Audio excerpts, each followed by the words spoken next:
하늘과 땅 어느 무대에 있기를 기대하십니까?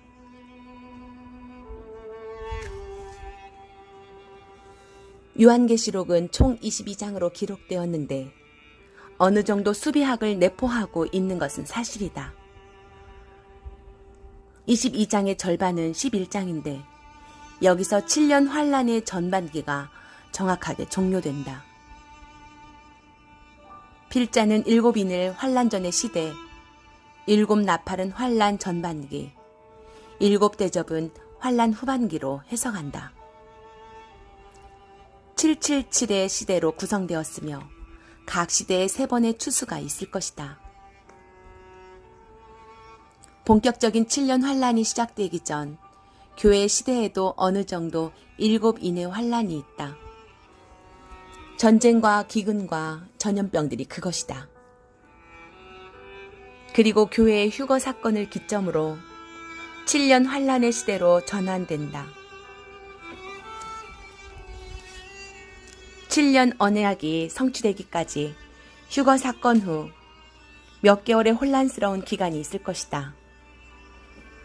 휴거 후 그 다음 날부터 즉시 7년 환란이 시작되는 것은 아니다. 환란 전반기 3년 6개월, 후반기 3년 6개월을 준비하는 기간이다. 그러나 이때에도 7 나팔이라는 무시 못할 재앙이 일어난다. 세계 인구의 3분의 1이 사망하는 세계 대전과 5개월의 황충 공격, 짐승의 출현을 앞두고 이에 반대하는 성도의 싸움이 일어날 전망이다. 남겨진 성도들의 회개와 부흥도 있을 것이다.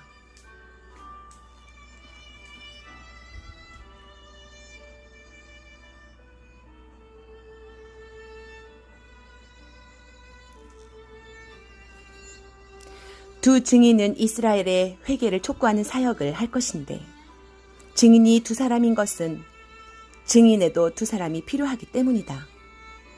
11장은 2 증인의 활동이 기록되었는데 11이란 숫자가 2를 상징한다. 그들의 활동 장소는 소돔과 애굽으로 상징된 이스라엘이다. 소돔과 동성애의 도시가 될 것을 예언한 것이고 애굽은 돈을 숭배하는 시대를 상징한다. 이들의 사역기간이 1260일로 이는 전반기 3년 6개월을 의미한다. 1260일은 이스라엘과 관련된 숫자다. 1260일은 주간이 180번 반복되는 수다. 2 증인이 짐승이 통치한 후반기에 사역할 수 없기 때문에 후반기에는 사역자가 없다. 이들의 활동은 전반기를 의미한다. 또한 그들이 증언을 마칠 때에 무적행으로부터 올라오는 짐승의 그들과 더불어 전쟁을 일으켜 그들을 이기고 그들을 죽이는데 이 또한 짐승의 통치가 시작되기 전이라는 사실을 암시한다. 2 증인의 시체는 세계적으로 언론과 방송에 의해 구경거리로 제공될 것이다. 백성들과 족속과 방언과 나라 중에서 사람들이 그 시체를 사흘 반 동안을 보며 무덤에 장사하지 못하게 하리로다. 순교자의 시체가 무덤에 묻히는 것은 허락하지 않는 자는 아마도 짐승일 것이다. 2 증인의 죽음을 기점으로 성도들에 대한 박해가 전 세계적으로 시작된다. 2 증인의 죽음과 부활, 그리고 승천을 보면 짐승의 시대가 시작될 것이라는 수순이다. 7번째 나팔이 불려졌다.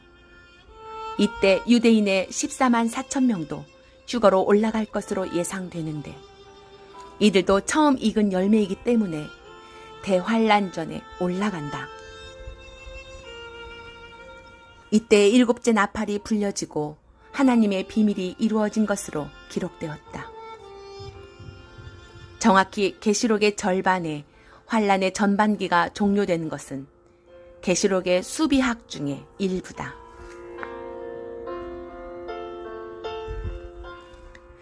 특이한 현상은 대다수의 인류는 휴거 사건을 목격하고 두 증인의 승천을 목격하고 나팔 재앙을 당하고도 회개하지 않는다. 현재의 인류는 보이는 것을 따라간다. 그러나 전반기에는 보이지 않는 차원들이 물리적인 차원까지 등장하여 증명함에도 그들이 회개하지 않는 것은 놀라운 일이다. 짐승의 통치가 시작되기 전에 이미 인류는 휴거 사건을 잊어버렸고 짐승의 체제를 환영할 준비가 된 것이다. 따라서 짐승의 우상은 세계 정부 초반에 일찍 등장할 것이고 10개국의 10왕은 그의 세계 통치에 합의할 것이다.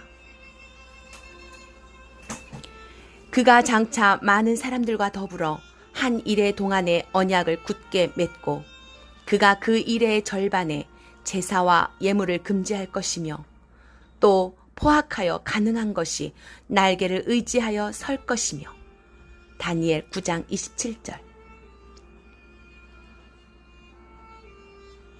전반기에 성전이 세워지지만 이스라엘에 왔던 평화 무드는 3년 6개월 만에 끝난다. 성전에 짐승의 우상이 세워지고 예루살렘은 짐승에게 짓밟히게 될 것이다. 12장은 12관을 쓴 여자가 등장한다. 이는 12지파의 이스라엘을 상징하는데 박해가 거세지자 그들은 42개월 동안 피난처에서 양육을 받는다. 그 여자가 광야로 도망갔다. 요한계시록 12장 6절. 예수의 말씀이 이때 성취될 것이다. 그때 유대에 있는 자들은 산으로 도망할지어다. 마태복음 24장 16절. 이스라엘이 도망가고 하늘의 전쟁에서 용과 타락한 천사들이 땅으로 쫓겨온다. 휴거 성도들과 14만 4천 명은 하늘에 있고 이스라엘은 피난 갔다. 사탄과 악한 영들이 땅으로 파견되었고 짐승의 무대를 위한 모든 준비가 끝나자 마침내 그의 시대가 열린다. 불길한 수 13장 42개월의 짐승의 통치가 이렇게 시작된다. 42개월은 짐승이 통치하는 숫자다. 사람의 수 6이 완전하게 7번 반복되는 숫자다.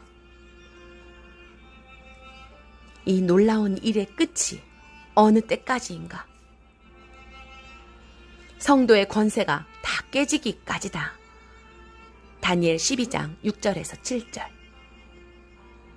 창세로부터 지금까지 이런 환난이 없었고 후에도 없으리라. 마태복음 24장 21절. 하나님께서 왜 이렇게 엄청난 진노를 허락하시는가?